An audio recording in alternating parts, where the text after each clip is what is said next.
하여 물가로 내려가라. 거기서 내가 너를 위하여 그들을 시험하리라.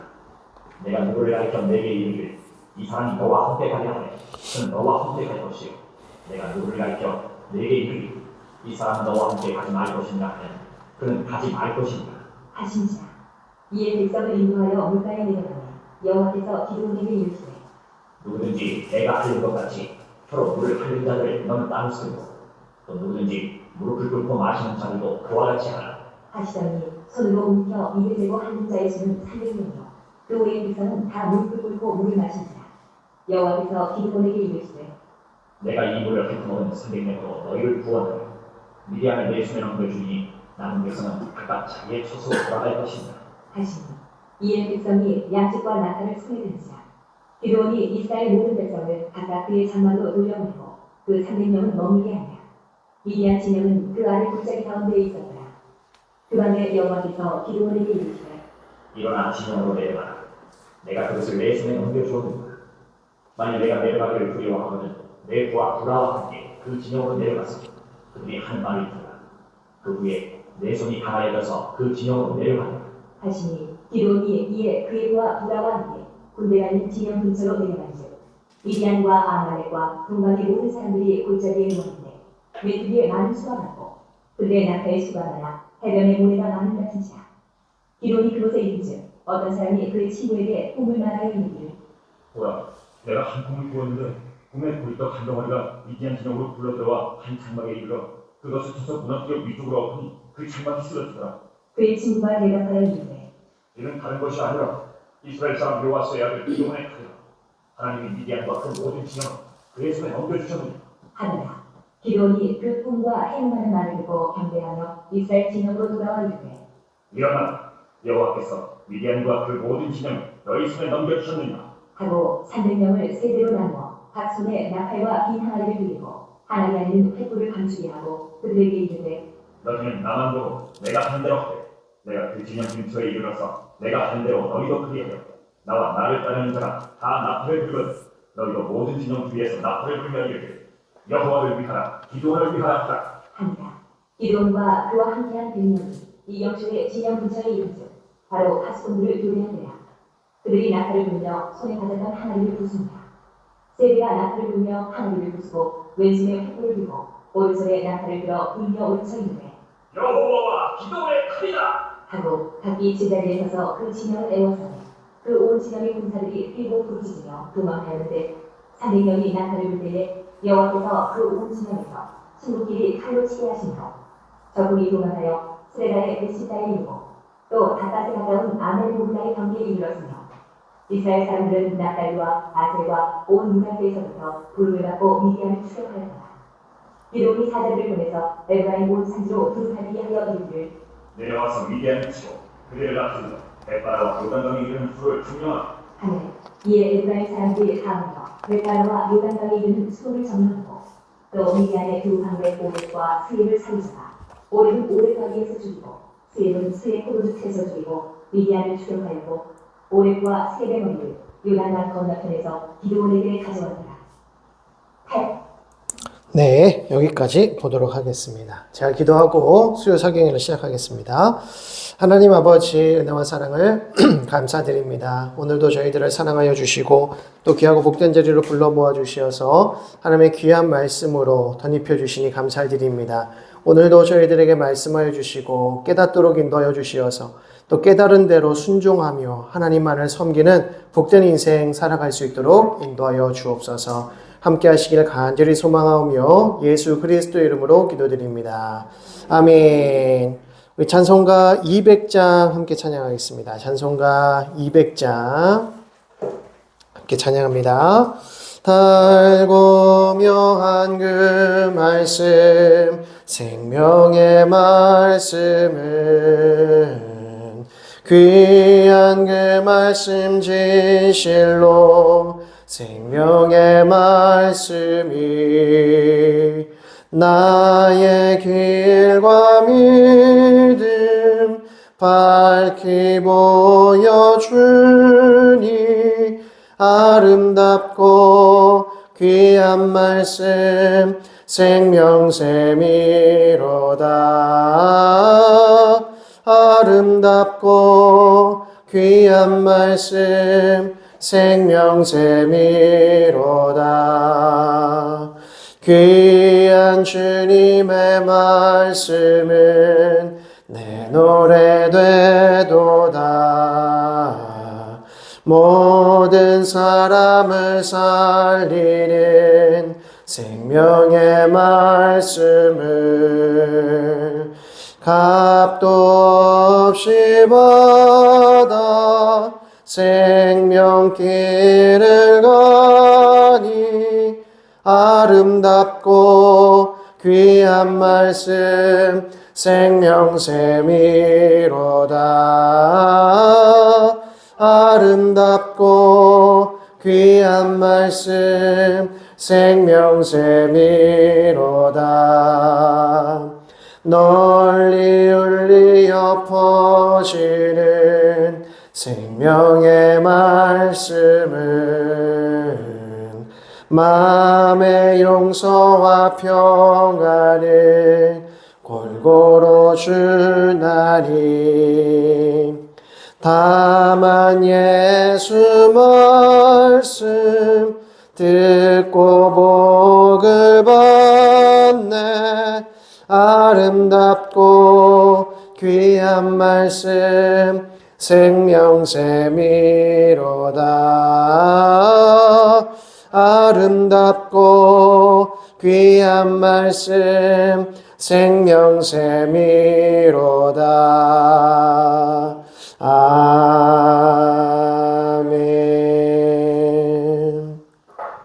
우리 함께 보실 하나님의 말씀은 사사기 3장 7절에서 11절까지 말씀을 보겠습니다. 사사기 3장 7절에서 11절까지의 말씀 우리 한 절씩 교독하여 읽겠습니다. 이스라엘 자손이 여호와의 목전에 악을 행하여 자기들의 하나님 여호와를 잊어버리고 바알들과 아세라들을 섬긴지라.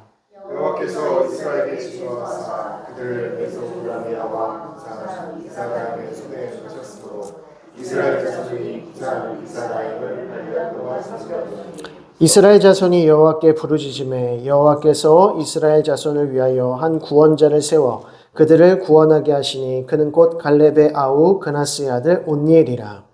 여호와의 영이 그에게 임하였으므로 그가 이스라엘의 사사람들과 싸울 때에 여호와께서 메소포타미아와 이사라임을 그의 손에 넘겨주시매 눈가리의 손에 이사라임을 이기니라.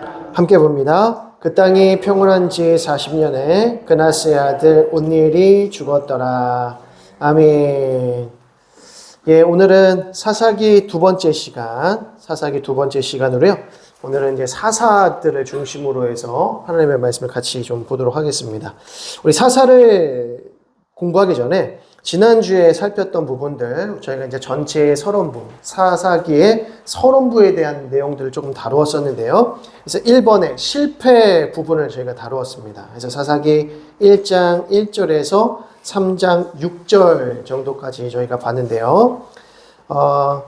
사사시대의 초반부는 매우 암울하게 시작되더라는 것을 우리가 알 수 있습니다. 그래서 두 가지의 실패를 겪게 되는데 첫 번째는 군사적 실패가 있었고 두 번째는 종교적 실패가 있었다는 것입니다. 군사적 실패가 있었고 종교적 실패가 있었다. 그래서 군사적 실패는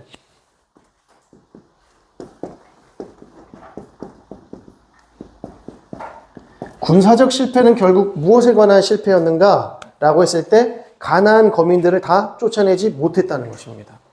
가나안 거민들을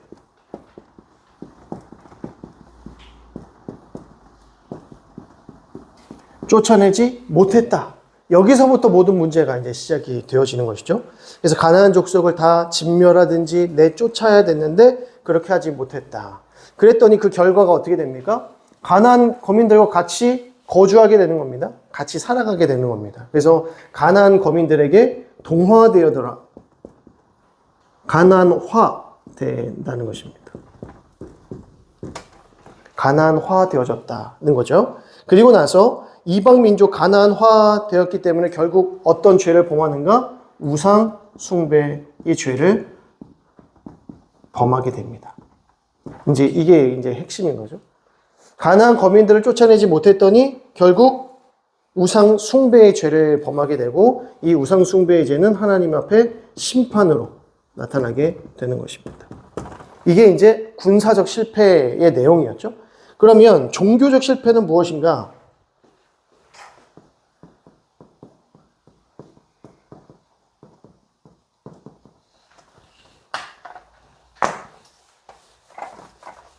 종교적 실패에 관한 부분은 거의 유사합니다. 거의 유사한데 이제 이스라엘 백성들이 가나안 땅을 점령하고 이제 분배를 받고 이제 여호수아가 마지막으로 어떤 권면을 합니까? 하나님만을 섬기라. 하나님께만 순종하라. 라고 하는 것을 말하는 것이죠. 그런데 하나님을 섬기라. 라고 하는 것을 행하지 않는 정도가 아니라 이 사람들이 아예 하나님의 일을 잃어버립니다. 하나님을 망각해버리더라. 여호수아와 그의 장로들이 살던 때에는 하나님을 섬기면서 하나님이 무슨 일을 행하셨는지를 알 수 있었지만 여호수아와 장로들이 죽은 이후에는 하나님을 망각하기 시작하더라는 것이죠. 하나님을 망각하기 시작하니까 어떤 문제가 발생합니까? 결국 또 우상숭배의 죄를 범하는 거죠. 하나님을 버리니 당연히 우상숭배하게 되더라. 우상숭배하니까 심판이 오더라. 이 내용인 거예요. 그러니까 군사적 실패도 결국에는 우상숭배의 죄, 종교적 실패도 우상숭배의 죄를 범하게 되는 거죠. 근데 이것이 이 군사적 실패와 종교적 실패의 가장 근본적인 그 원인은 무엇이었냐면 여기에 여호수아의 죽음이 있는 것입니다. 여호수아가 죽었더니 가나안을 더 이상 쫓아내지 못하고 하나님을 망각하게 되더라. 그래서 사사기 1장을 한번 보겠습니다. 사사기 1장 1절을 보시게 되면 사사기 1장 1절은 군사적 실패에 관한 부분을 시작하기 전에 가장 먼저 뭐라고 합니까? 여호수아가 죽은 후에 이스라엘 자손이 여호와께 여쭈어 이르되 우리 가운데 누가 먼저 올라가서 가나안 족속과 싸우리까? 라고 하면서 유다가 먼저 싸우라 라고 하는데 후반부로 갈수록 유다 지파가 쫓아내지 못했더라. 또 시몬 지파가 쫓아내지 못했더라. 에브라임이 쫓아내지 못했더라가 계속 나타나는 거죠. 그 첫 번째 시작이 1장 1절 여호수아가 죽은 후에 라고 하는 겁니다. 자, 그 다음에 종교적 실패 역시도 2장 6절을 말씀을 보면 2장 6절 말씀부터 시작되지 않습니까? 2장 6절의 말씀부터 쭉 보다가 8절을 보면 여호와의 종 눈의 아들 여호수아가 110세에 죽음에 라고 하면서 10절에 그 세대의 사람도 다 그 조상들에게 돌아갔고 그 후에 일어난 다른 세대는 여호와를 알지 못하며 여호와께서 이스라엘을 위하여 행하신 일도 알지 못하였더라 라고 합니다. 여호수아의 죽음이 너무나도 중요한 메시지를 담고 있는 것이죠. 그래서 여호수아가 죽은 이후에 군사적으로 실패하고 종교적으로 영적으로 실패하는 모습이 등장을 하게 됩니다. 여호수아가 살던 때에 여호수아가 나이가 들었을 때 분배를 시작합니다.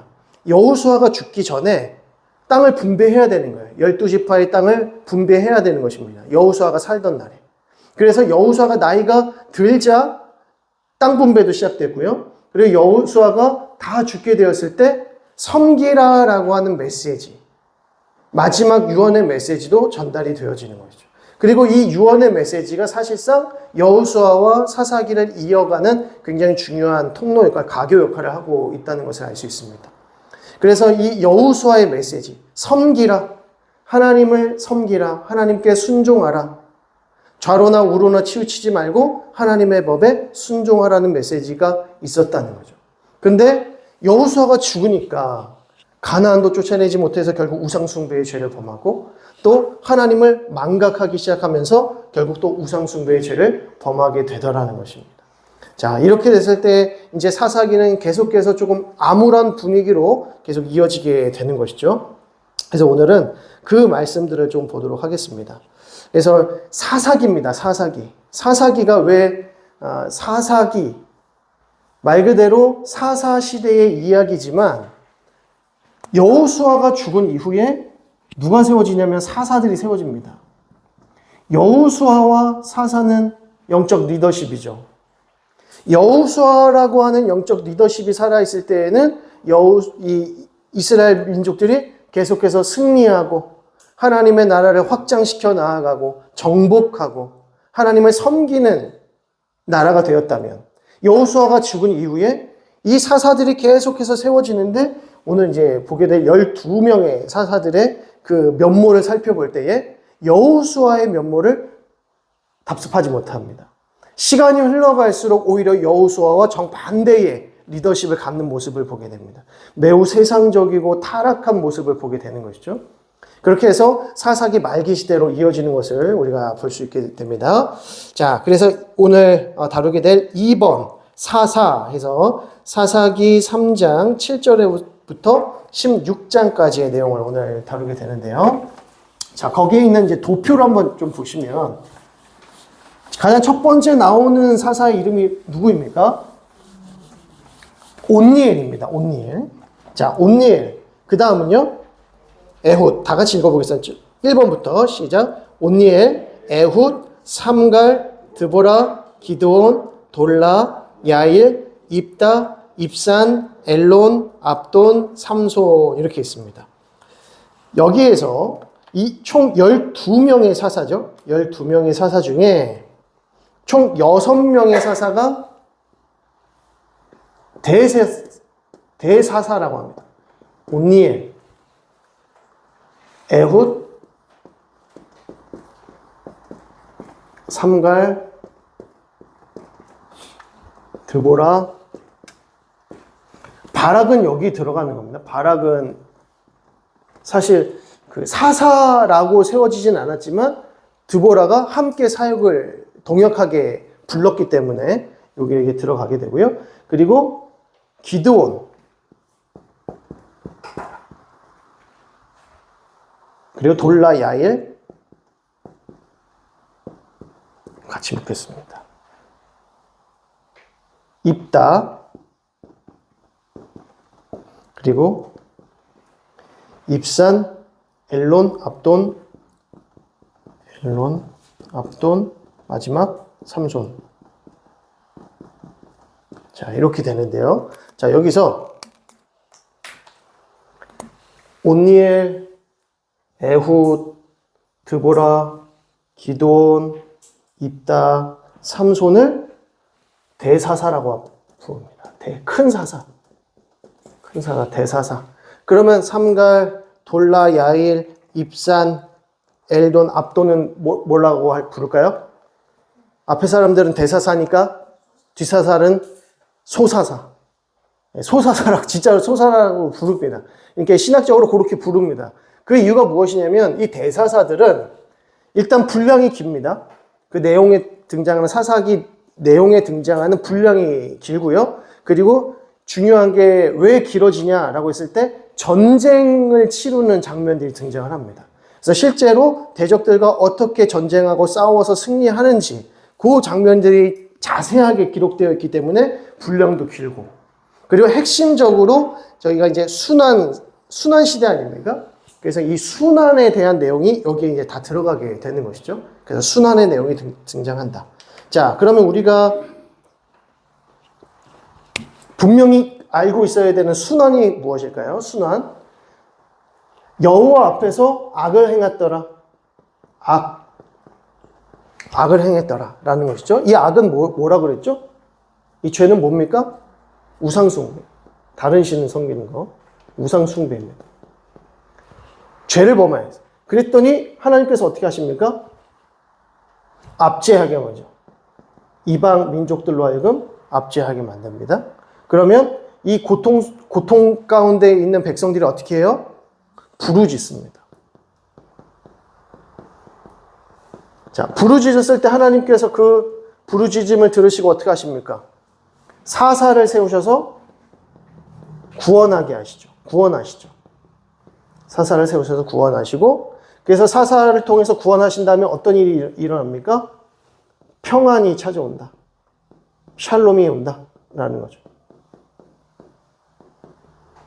그리고 이 평안할 때 잘 지내야 되는데 평안할 때 깨어있지 못하고 또 하나님 앞에 불순종하여서 악을 행하더라. 그래서 또 하나님께서 압제하게 만드시고 그 고통 소리에 또 부르짖고 또 사사를 세우시고 이게 반복되어 나타납니다. 근데 이 반복되어 나타나는 이 순환이 이 큰 대사사 이야기에 편입되어 있는 거예요.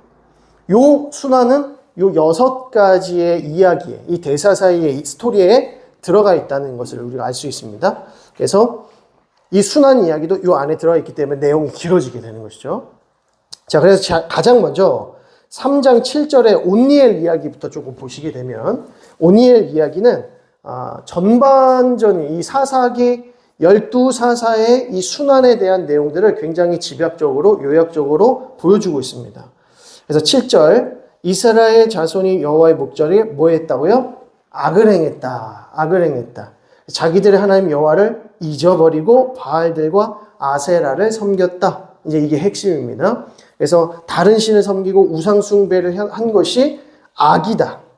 자, 8절에 여호와께서 이스라엘에게 진노하셔서 메소포타미아 왕인 구산 리사다임의 손에 파셨다. 그래서 대적들의 손에 붙이셨다는 것입니다. 괴롭게 하시는 거죠. 그래서 구산 리사다임을 8년 동안 섬겼다. 그래서 8년 동안 압제를 당했던 이야기 나오는 것입니다.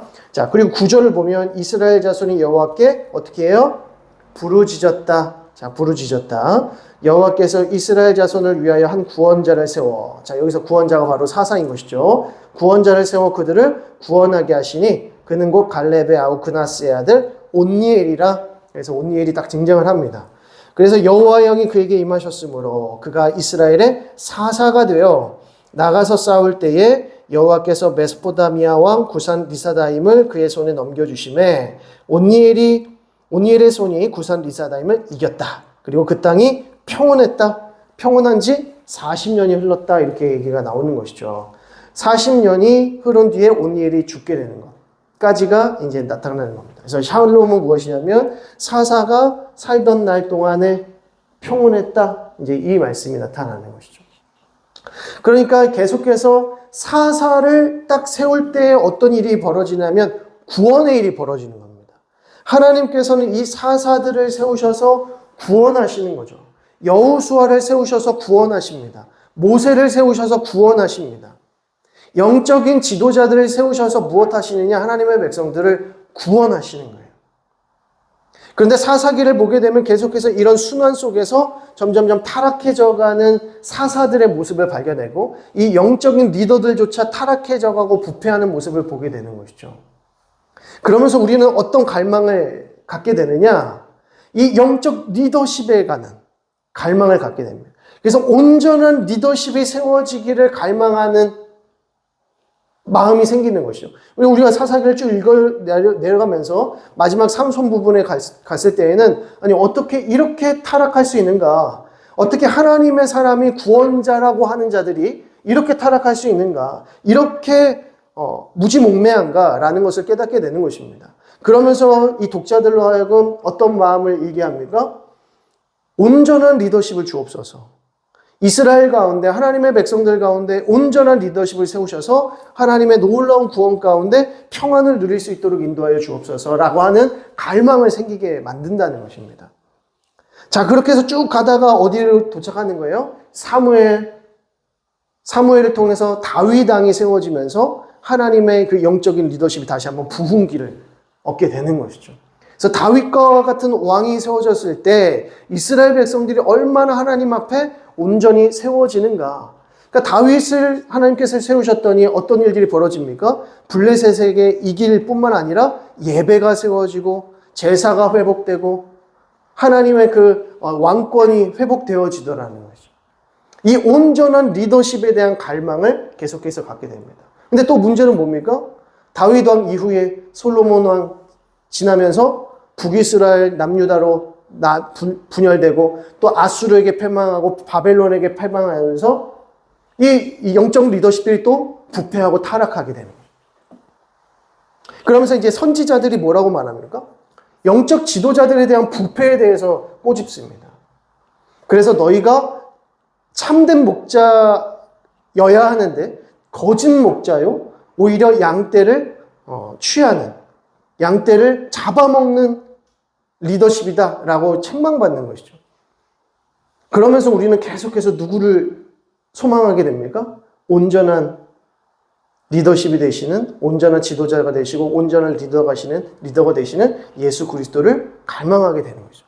그래서 예수 그리스도를 계속해서 바라보게 만드는 겁니다.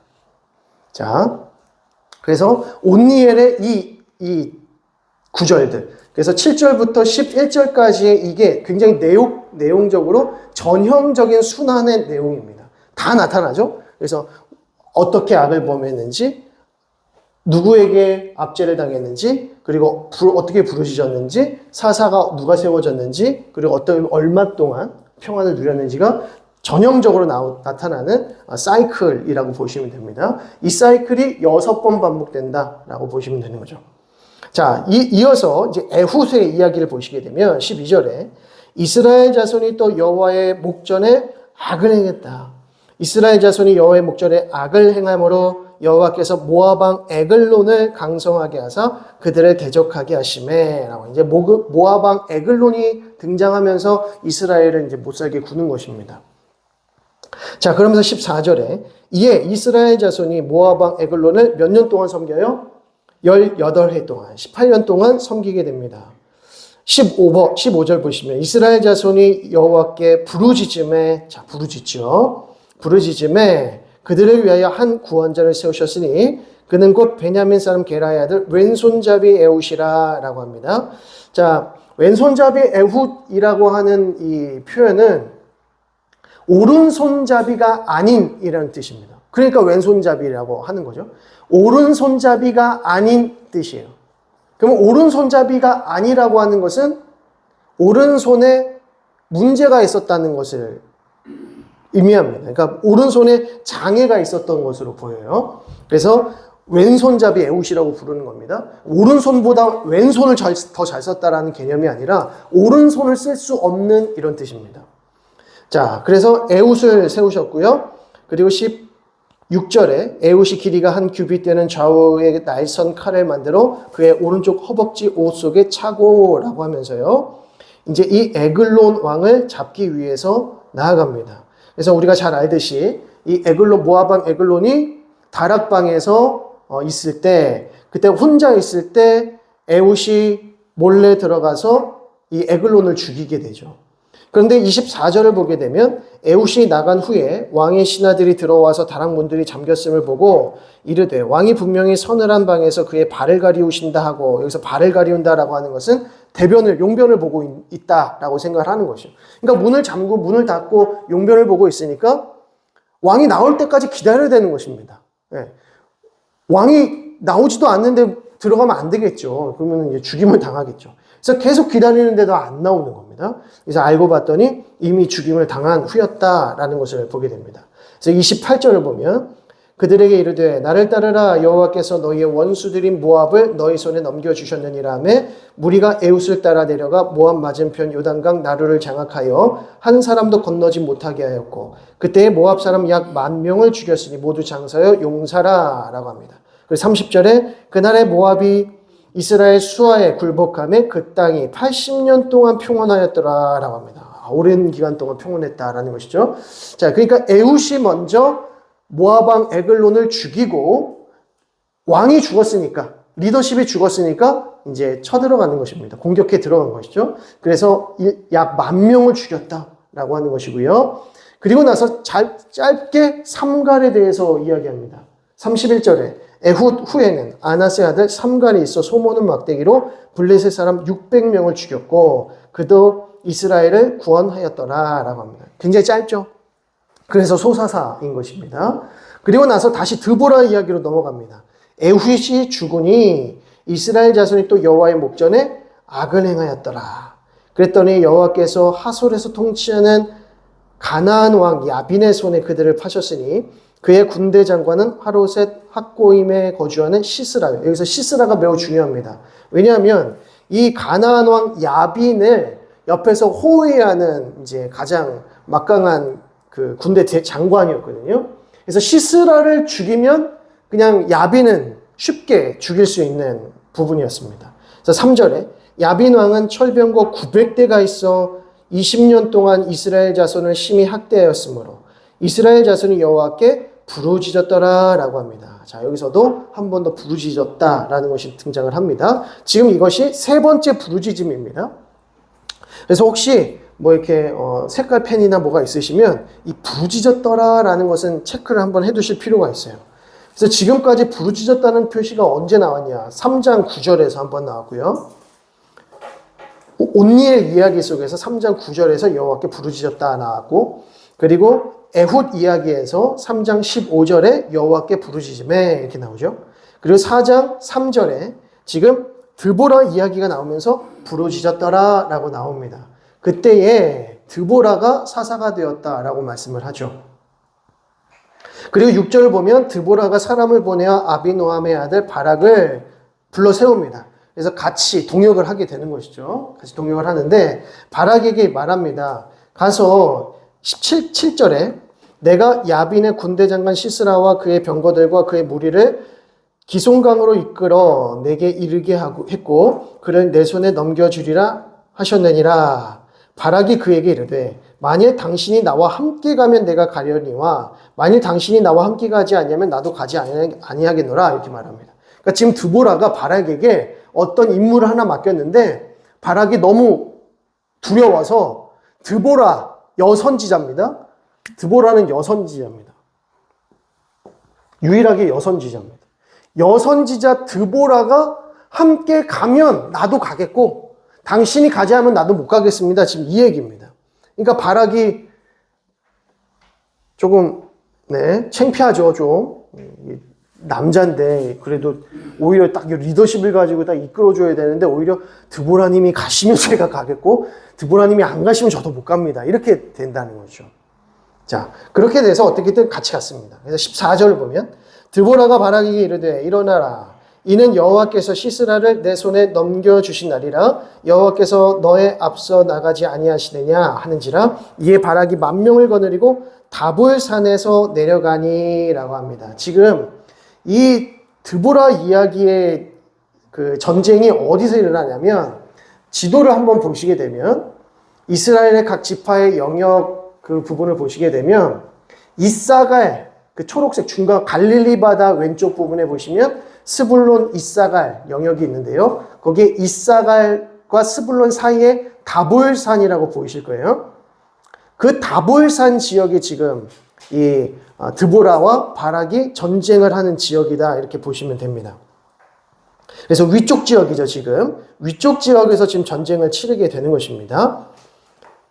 여기에서 이제 드보라가 바락에게 먼저 일어나서 치러 가라 이렇게 얘기합니다.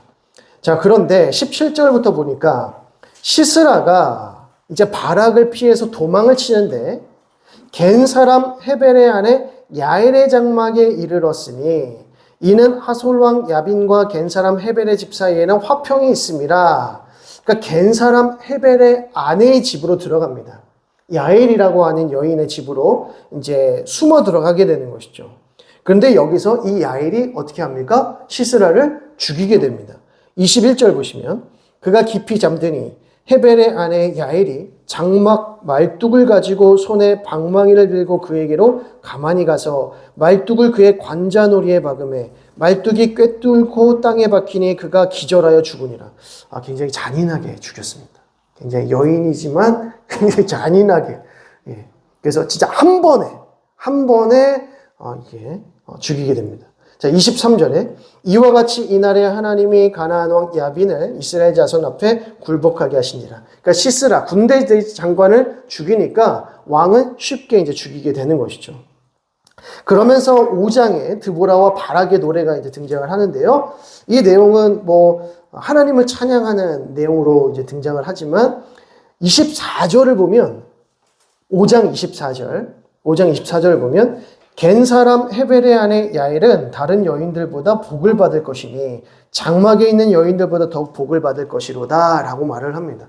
그러니까 이 드보라와 바락의 이 선지자적 예언적 찬송시에 야엘의 이름이 들어가고 있다는 것이죠.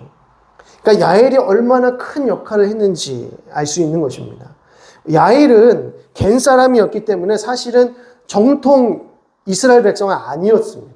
그럼에도 불구하고 하나님 편에 서서 마치 누구처럼요? 라합처럼 지금 가나안 왕 야빈을 이제 죽이게 될 수 있는, 승리하게 만드는 가장 중요한 일을 감당했던 것이죠. 그래서 이 찬송시에 이 야엘의 이름이 나타나고 있다는 것을 알 수 있습니다. 자, 그리고 31절을 보면 마지막 부분에 그 땅이 40년 동안 평온하였더라라고 합니다. 나오죠. 그래서 드보라 이야기에서도 우상숭배에서 이제 악을 행하니라고 나오면서 이제 가나안에게 압제를 당하고 부르짖었더니 드보라가 사사가 되어서 승리하게 하셨다. 그래서 몇 년 샬롬하게 하셨다. 평안하게 하셨다라고 하는 것이죠.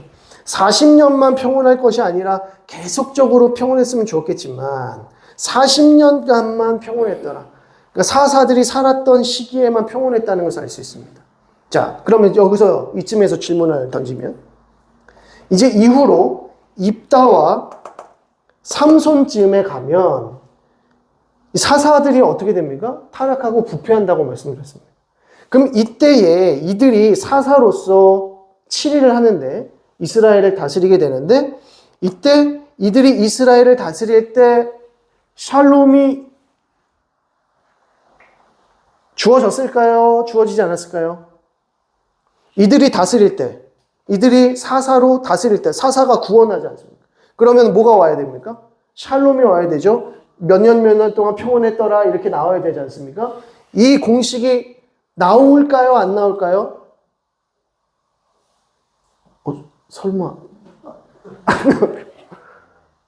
제가 이 질문을 왜 드릴까요? 나오면 드리겠습니까 제가? 안 나와요. 안 나와요. 입다와 삼손의 이야기에 들어가면 평안했다가 안 나옵니다. 입다까지 나오려나? 근데 이후에 안 나옵니다. 이 샬롬에 대한 부분들이 안 나옵니다. 그리고 이후에 알겠지만 딱 입다 이 부분까지 가서 부르짖음도 더 이상 나타나지 않습니다. 그러니까 뭐가 안 나타나는 거예요? 부르짖음, 평안이 사라지는 거예요. 그러면 여기에서 이 사사에 대한 내용도 굉장히 중요하지 않겠습니까? 이 사사의 기준을 보시게 되면 얼마나 믿음의 사람들인지 모릅니다. 마치 여호수아처럼 담대하게 싸움에 나가고 전쟁하라고 담대하게 나가라. 근데 물론 바락 같은 친구들도 있지만 근데 드보라까지 얼마나 담대하게 나가는지 모릅니다. 그래서 평온에 떠라 딱 이렇게 선언이 되고 있다는 것이죠. 그런데 입다와 삼손쯤에 되면 부르짖음부터가 사라지기 시작하면서 사사로 세움을 받지만 입다와 삼손이 사실상 이 사사의 정통성을 제대로 이어가지 못합니다. 그래서 이 사람이 하나님이 세운 사사인지 아닌지 헷갈릴 정도로 그렇게 타락한 모습을 보이게 되고 그리고 샬롬이 사라지더라는 것이죠. 그러니까 사사기 말기 시대로 갈수록 이게 없어지는 거예요. 하나님을 찾는 일들이 점점 더 사라진다는 거죠. 그 장면을 우리가 저희가 보게 되는 것입니다. 그럼 하나님께서는 이 사사 시대 말기에 이 암흑과 같은 시대 속에서 어떻게 새로운 일을 행하시는가? 어떻게 샬롬을 이스라엘 백성들에게 허락해 주시는가? 라고 하는 궁금증을 가지면서 사사기서를 읽으시면 좋을 것 같습니다. 자, 그렇게 해서 이제 드보라 이야기가 끝나고요. 자, 오늘의 하이라이트는 기드온입니다. 기드온. 기드온이 왜 하이라이트냐? 분량이 엄청 깁니다.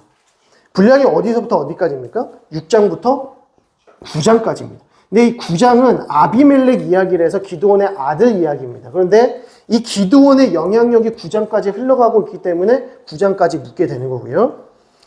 6장, 7장, 8장이 순수하게 기드온 이야기로 등장하는데 자, 여기서 질문.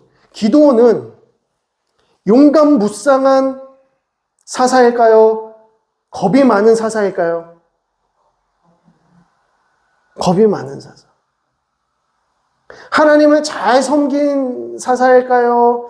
하나님을 섬길 듯도 하면서 아닐 듯도 하면서 했던 애매모호한 사사일까요? 애매모호한 사사. 제가 지금 다 답을 드리고 있습니다, 지금.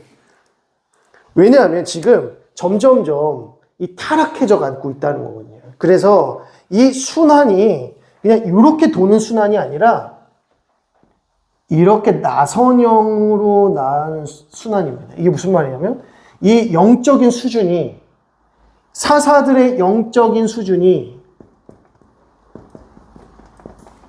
높았다가 떨어지는 거죠. 그래서 삼손 때에는 바닥을 치는 겁니다. 이 순환이요. 그러니까 이 순환이 그냥 도는 게 아니라 이렇게 해서 죄로부터 시작해가지고 압제당하고 부르짖음 사사 세우셨다가 구원하셨어요. 근데 또 다시 죄를 지었어요. 또 압제당했어요. 이렇게 가면서 점점 사사들의 타락 그 수준이 점점점 타락해져 가는 거죠. 그냥 도는 게 아니라 이것이 나선형으로 떨어지는 것입니다. 그래서 기드온은 딱 그 중간 부분에 있다라고 보시면 됩니다. 그래서 사사들이 어떻게 타락해져 갔는가, 사사의 타락성을 어떻게 우리가 조명할 수 있을까라고 했을 때 기드온의 모습을 딱 보면 아, 이렇게 타락해져 갔구나를 알 수가 있는 거죠. 자, 그걸 한번 좀 보도록 하겠습니다. 그래서 2-2-1 미디안에 대한 승리. 자, 보세요. 승리했잖아요. 지금 계속 승리하고 있잖아요. 기드온도 승리했어요. 그리고 우리가 잘 알듯이 기드온의 몇백 용사? 기드온의 300용사. 이 300명이 있다가 몇 명 죽이는지 한번 보세요. 말도 안 돼. 300명이 몇 명을 죽이는지 말도 안 됩니다. 근데 이 기드온의 300용사가 놀라운 승리를 거두게 한다는 것이죠. 그런데 이 기드온이 후미로 갈수록 타락한 면모를 보이더라는 것입니다. 6장 1절을 봅니다. 이스라엘 자손이 또 여호와의 목전에 악을 행하였으므로 나오죠. 악을 행하였다. 그래서 7년 동안 그들을 미디안의 손에 넘겨주었다라고 했을 때 이 미디안이 이스라엘 백성들을 굉장히 크게 괴롭힙니다. 그래서 이 기드온이 미디안의 공격에 대항해서 숨어서 지내지 않습니까? 그래서 이 밀틀에 숨어가지고 포도줄 틀에서 밀을 까는 모습을 보여줍니다. 자, 6절 보겠습니다. 이스라엘이 미디안으로 말미암아 궁핍함이 심한지라 이에 이스라엘 자손이 여호와께 부르짖었더라라고 합니다. 자, 미디안이 어떤 민족이었냐면 이 각 지파의 영역의 내용을 보시게 되면 중간에 요단강 있죠. 갈릴리 바다에서부터 염해로 이어지는 이 요단강의 오른쪽, 그러니까 요단 동편 지역에 암몬이 있어요. 그렇죠? 그리고 이 암몬 위쪽으로 해서 뭐 아람이 있고 바산도 있는데 그 지역, 암몬 위쪽 지역이 미디안이에요. 그러니까 미디안은 어떤 딱 영토를 가지고 있었던 민족들이 아니라 계속해서 유목민족처럼 계속해서 돌아다니는 민족들입니다. 그래서 계속 약탈하고 강탈하고 이렇게 훔치고 하는 그런 약간 도적대 같은 민족들인 거죠. 그러니까 이 미디안이 요단 서편에 있는 이스라엘 백성들의 땅에 이 밀삭이 날라오는 거야. 이게 타작을 하게 되면 이 밀 껍질이 요단강을 넘어서 요단 동편으로 넘어오는 거예요. 그럼 미디안이 그때 이제 가자. 지금 쟤네 밀 추수하고 있다. 그래서 쭉 가가지고 밀 다 가지고 오고. 그러니까 지금 기드온이 밀 타작하는데 어디서 타작하냐? 포도주 틀 안에 들어가서 밀 타작한다는 거예요. 그러니까 그 포도주 틀 안으로 들어가서 이 벽시가 날아가지 않도록 그 안에서 타작을 하고 있는 거죠. 그게 이제 첫 모습이 그의 모습입니다. 자, 6장 7절을 보시면 이스라엘 자손이 미디안으로 말미암아 여호와께 부르짖었으므로 부르짖음 나오죠.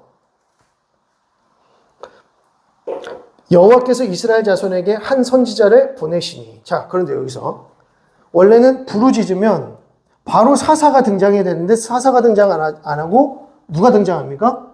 한 선지자가 등장을 합니다.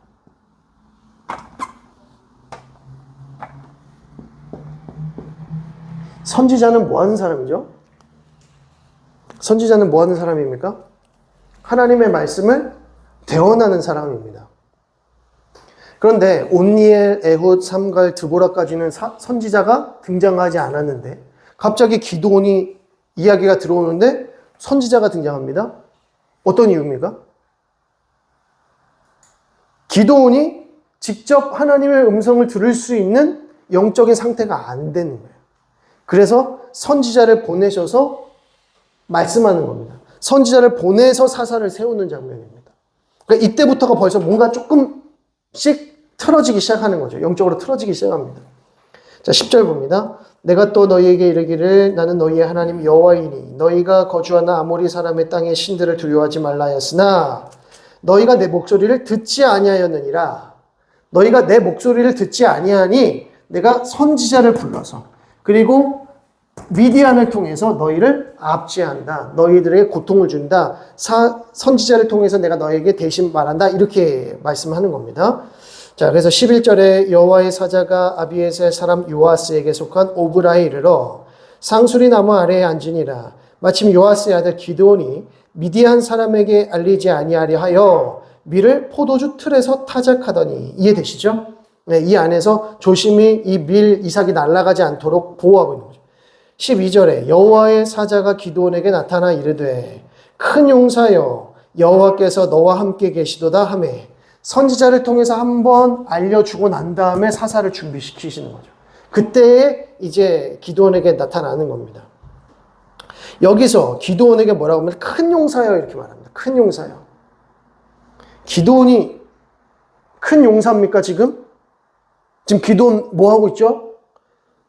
포도주 틀 안에 들어가가지고 조심히 미리삭 안 날리려고 하고 있단 말이죠. 왜? 미디안 쫓아오면 안 되니까. 큰일 나니까. 그런데 그에게서 큰 용사여 약간 약 올리시는 것 같기도 하고. 큰 용사여 여호와께서 너와 함께 계시도다 라고 합니다. 자, 14절 여호와께서 그를 향하여 이르시되 너는 가서 이 너의 힘으로 이스라엘을 미디안의 손에서 구원하라. 내가 너를 보낸 것이 아니냐 하시니라 라고 하면 자, 온니엘, 에후, 드보라 딱 하나님께서 세우셨어요. 그럼 어떻게 됩니까? 바로 딱 적장에 들어가서 그 이스라엘 백성들과 함께 딱 해가지고 전쟁에서 승리하는 이 모습을 보여줘야 되는데 그게 아니에요. 15절 그러나 기드온이 그에게 대답하되 오 주여 이제 여호와의 사자에게 말하는 겁니다. 내가 무엇으로 이스라엘을 구원하리까? 보소서 나의 집은 므낫세 중에 극히 약하고 나는 내 아버지 집에서 가장 작은 자니이다. 16절 여호와께서 그에게 이르시되 내가 반드시 너와 함께하리니 내가 미디안 사람 치기를 한 사람을 치듯 하리라 하시니라. 기드온이 그에게 대답하되 만일 내가 주께 은혜를 얻었사오면 나와 말씀하신 이가 주 되시는 표징을 내게 보이소서. 마치 옛날에 그 80세 노인이었던 모세가 하나님의 부르심에 바로 반응하지 못하고 6번이나 실갱이한 끝에 이제 바로에게 나아갔던 것처럼 지금 기드온도 똑같은 연약한 모습을 보이더라는 것이죠. 주님께서 지금 내 앞에 계신 분이 하나님의 사자이시면 나에게 뭔가 표징을 보여주십시오라고 하는 겁니다. 그때 여호와의 사자가 어떤 표징을 보여주냐? 21절에 여호와의 사자가 손에 잡은 지팡이 끝을 내밀어 고기와 무교병에 대니 불이 바위에서 나와 고기와 무교병을 살랐고 여호와의 사자는 떠나서 보이지 아니한지라 라고 합니다. 고기와 무교병이 있는 그 바위돌 위에 지팡이를 딱 들이밀었더니 갑자기 불이 나와서 무교병과 고기를 불살랐다는 겁니다. 이에 기드온이 이 장면을 보고는 놀라는 거죠. 23절 여호와께서 그에게 이르시되 너는 안심하라 두려워하지 말라 죽지 아니하리라. 왜냐하면 22절에 보면 기드온이 너무나도 깜짝 놀라거든요. 그가 여호와의 사자인 줄 알고 이르되 슬프도소이다 주 여호와여 내가 여호와의 사자를 대면하여 보았나이다 하니 죽지 아니하리라 두려워하지 말라. 24절 기드온이 여호와를 위하여 거기서 제단을 쌓고 그것을 여호와 샬롬이라 하였더라. 그것이 오늘까지 아비에셀 사람에 속한 오브라에 있더라. 자, 여기서 지금 기드온을 향해서 뭐라고 부르냐면 아까 무슨 용사요? 큰 용사요. 전혀 큰 용사 아니었는데 큰 용사요. 그리고 여기서는요 여호와 샬롬이라고 해요. 여호와 샬롬의 뜻이 뭡니까? 여호와께서 평강이시다. 여호와께서 평강을 주신다 이런 뜻이죠. 여호와 샬롬 뜻입니다. 왜 여호와 샬롬이라고 했냐면 여호와의 사자를 대면하여 봤는데 내가 죽지 않았다. 나의 생명이 보존되었다. 원래 죄인들은 여호와의 사자 하나님을 보게 되면 어떻게 됩니까? 죽게 되는 것이죠. 하나님의 영광을 보는 순간 죽게 되는 겁니다. 근데 살았어요. 그래서 내가 하나님의 사자를 대면하여 보아서 내가 살았다. 그래서 여호와 샬롬이라고 하는 것이죠. 그러니까 내가 살았다. 나의 생명이 보존되었다. 이게 뭐예요? 샬롬입니다. 내가 살았다. 나의 생명이 보존되었다. 샬롬이라는 거죠. 지금 기드온이 여호와의 사자를 보았는데 살았다. 그래서 내가 평강하다, 평화롭다 라고 지금 고백하고 있다는 것입니다. 그 선언을 받았다는 것입니다. 그래서 25절에 그날 밤에 여호와께서 기드온에게 이르시되 내 아버지에 있는 수소 곧 7년 된 둘째 수소를 끌어오고 내 아버지에게 있는 바알의 제단을 헐며 그 곁에 아세라 상을 찍고. 자, 아버지가 뭘 섬기고 있어요? 기드온의 아버지가 바알과 아세라를 섬기고 있었다는 거예요. 그 집에 이 신상이 있었다는 겁니다.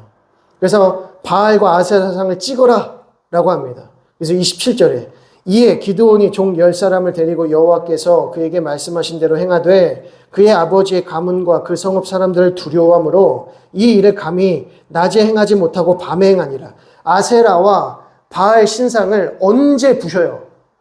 언제 찍습니까? 밤에. 사람들 보지 못하게 조용히 이 몇 명의 종들과 함께 조용히 이거를 이렇게 부시는 거죠. 큰 용사요. 기도는 큰 용사. 그냥 보면은 어떻게 이렇게 겁쟁일 수가 있을까? 그리고 여호와 샬롬. 근데 두려움 가운데 있어요, 항상. 이게 지금 기드온의 모습이라는 겁니다. 하나님은 너는 큰 용사다. 너는 여호와 샬롬이다. 기드온에게 말씀하시는 거예요. 24절에 여호와 샬롬은 하나님께서 그에게 주시는 약속입니다. 너는 여호와 샬롬이다. 내가 너와 함께 할 것이다. 너의 생명이 보존되었다. 근데 지금 기드온은 그게 아니에요. 어떻게든지 지금 표징을 보여달라. 조용히 그 일을 순종해도 조용히 두려움 가운데 있다는 것이죠. 그래서 28절에 그 성읍 사람들이 아침에 일찍 일어나 본즉 바알의 제단이 파괴되었으며 아세라 등이 찍혔고 둘째 수소를 드렸는지라 이렇게 얘기하죠. 그러면서 30절에 성읍 사람들이 요아스에게 이르되 내 아들을 끌어내라. 그는 당연히 죽을지니 이는 바알의 제단을 파괴하고 그 곁에 아세라를 찍었음이니라니. 자, 여기서 보면 지금 벌써 이스라엘 백성들 안에서 이와 같은 일들이 벌어지고 있다는 겁니다. 지금 이게 그리 오랜 시간이 흐른 뒤가 아닙니다. 여호수아와 장로들이 죽은 이후에 오랜 시간이 흐르지 않았어요. 단 몇십 년 흘렀을 뿐입니다. 아까 보셨으면 뭐 몇십 년 평온하였더라, 또 40년 평온하였더라, 80년 평온하였더라 이렇게 얘기되었죠. 그러면서 쭉 오니 한 100여 년 지났을까요? 그런데 바알을 섬기고 아세라를 섬기는 모습들이 계속해서 일어나고 있다는 것이죠. 그런데 32절에 그날에 기드온을 여룻바알이라 불렀으니 이는 그가 바알의 제단을 파괴하였으므로 바알이 그와 더불어 다툴 것이니라 함이었더라 라고 합니다. 여기서 여룻바알,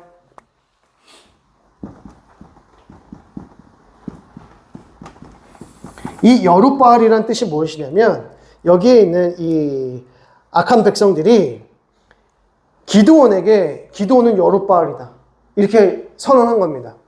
이거 하나님이 선언하신 게 아니라 이거 이 백성들이 하는 거예요. 그래서 기드온은 여룻바알이다. 바알과 싸울 것이다. 그러니까 바알이 기드온을 심판할 것이다. 이 얘기인 겁니다. 그러니까 하나의 어떤 조롱 섞인 저주에 가까운 메시지인 것이죠.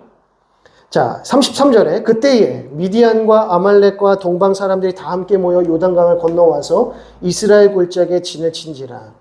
여호와의 영이 기드온에게 임하시니 기드온이 나팔을 불매 아비에셀이 그의 뒤를 따라 부름을 받느니라.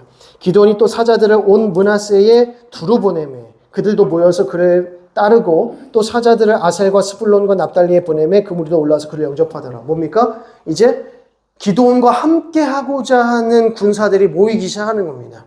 그래서 이 미디안을 이제 치려고 하는 것이죠. 자, 그런데 36절에 기드온이 하나님께 여쭈되 주께서 이미 말씀하신 것 같이 내 손으로 이스라엘을 구원하시려거든 보소서 내가 양털 한 뭉치를 타작 마당에 두리니 만일 이슬이 양털에만 있고 주변 땅은 마르면 주께서 이미 말씀하신 같이 내 손으로 이스라엘을 구원하실 줄을 내가 알겠나이다 하였더니 자, 군대들을 다 모았어요. 함께하고자 하는 군대들을 모으고 나서 이제 미디안을 치러 가니까 마음이 어때요? 큰 용사가 어떻습니까? 마음이 또 불안해지게 두려워지기 시작하는 거죠. 이거 올라가서 이길 것인가? 우리가 이길 수 있을 것인가? 라고 하는 겁니다. 그러니까 하나님께 다시 한번 표징을 구하는 거예요. 양털 뭉치가 있는데 그 주변은 마르고, 그리고 이 양털에만 물이 이슬이 맺히면 하나님의 뜻인 줄 알겠습니다. 하나님이 어떻게 하셨을까요? 그 양털에만 이슬이 맺히게 하시죠. 양털에만 이슬이 맺히게 하십니다. 그래서 그 양털을 짰더니 물이 한 그릇에 가득 나왔대요. 그래서 39절에 그럼 어떻게 해야 됩니까? 기도원이 이제 승리하러 가야 되는 거죠. 왜? 하나님이 딱 해주셨으니까. 근데 39절 기도원이 또 하나님께 여쭈되 주여 내게 노하지 마옵소서. 내가 2번만 말하리이다. 구하옵나니 내게 2번만 양털로 시험하게 하소서. 원하건대 양털만 마르고 그 주변 땅에는 이슬이 있게 하옵소서.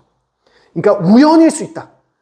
양털만 이슬이 있는 건 조금 우연일 수 있으니 이번에는 정반대로 양털에는 이슬이 맺히지 말고 주변에는 다 젖게 해주십소서. 하나님께서 어떻게 하십니까? 그대로 행하시니 양털만 마르고 주변 땅에는 이슬이 있었더라. 이제 치러 가면 됩니다. 그죠? 치러 가면 됩니다. 7장 1절에 여룻바알이라 하는 기드온과 그를 따르는 모든 백성이 일찍 일어나 하롯셈 곁에 진을 쳤고 미디안의 진영은 그들의 북쪽이요 모레산 앞 골짜기에 있었더라 라고 합니다.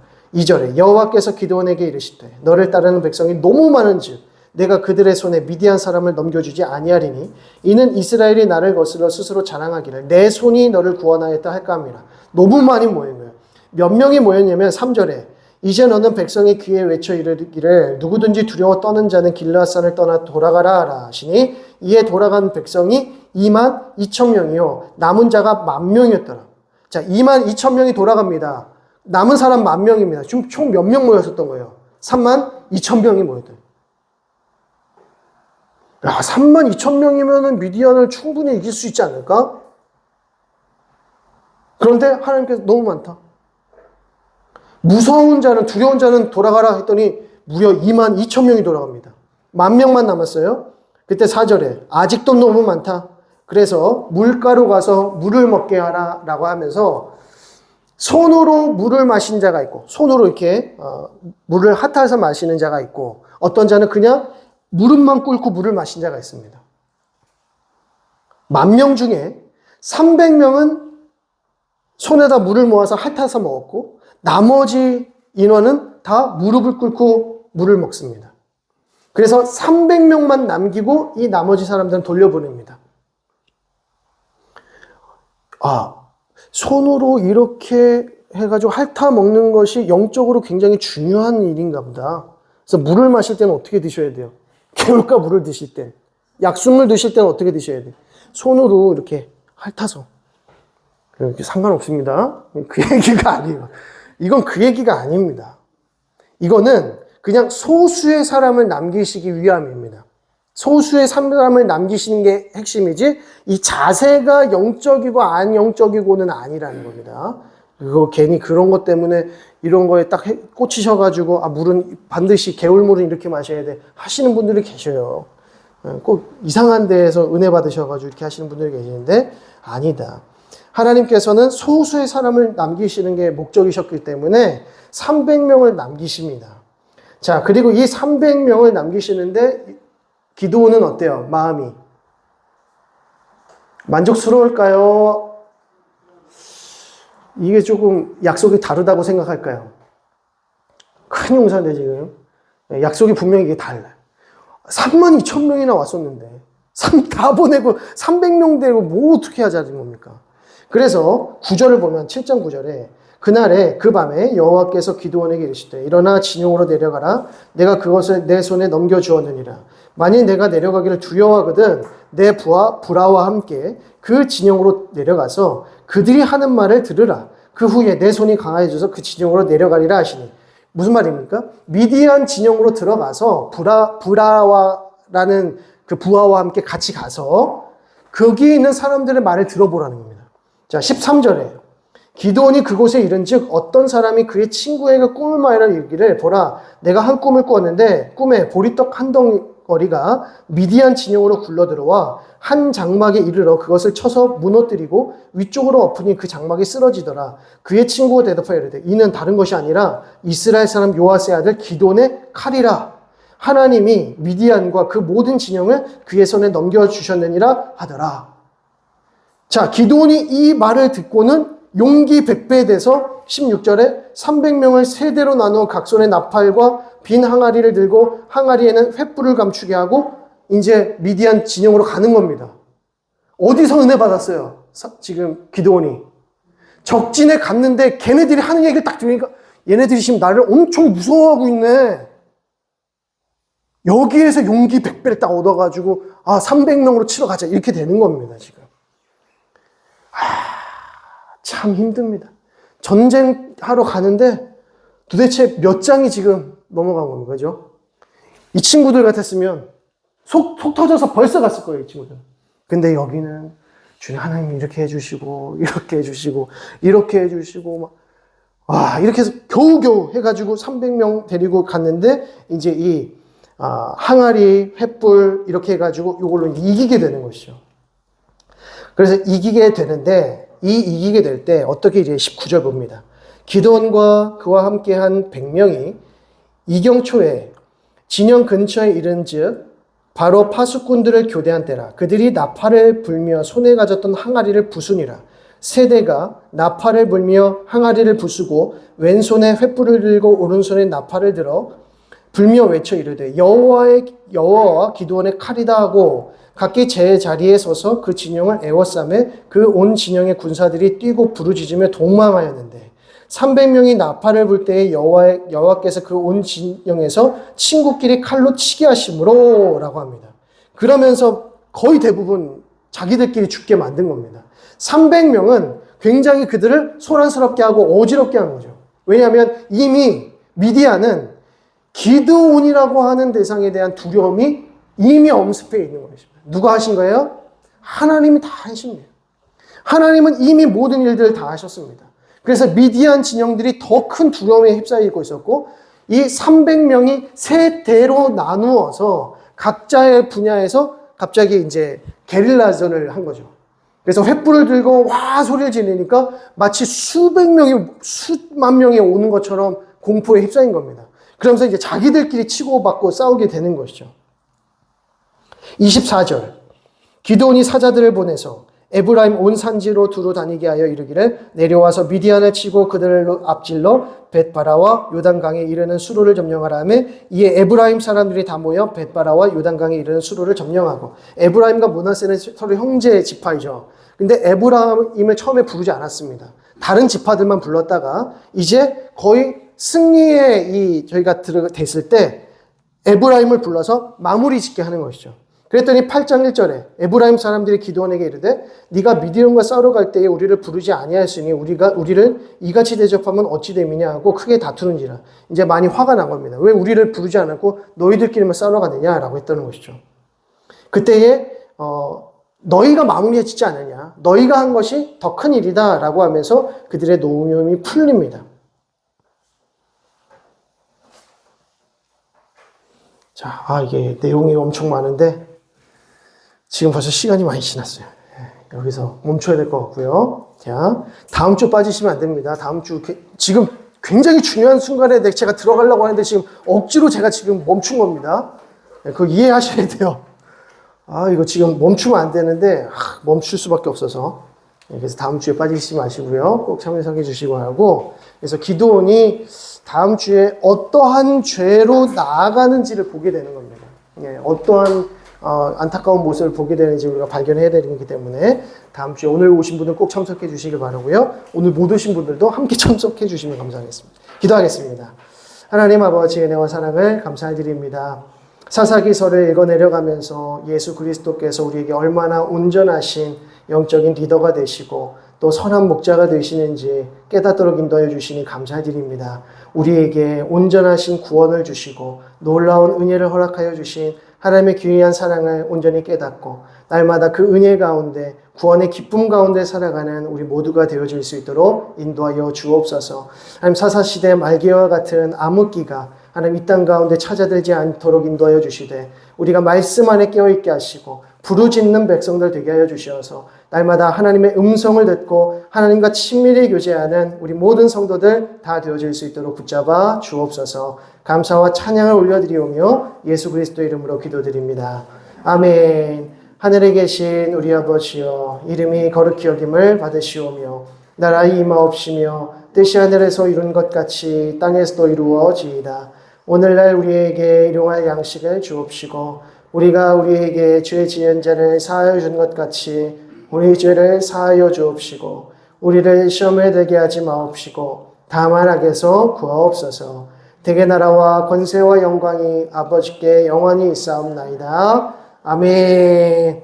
예, 고생 많으셨는데 우리 옆에 분들에게 수고하셨습니다. 감사합니다. 인사하시겠습니다.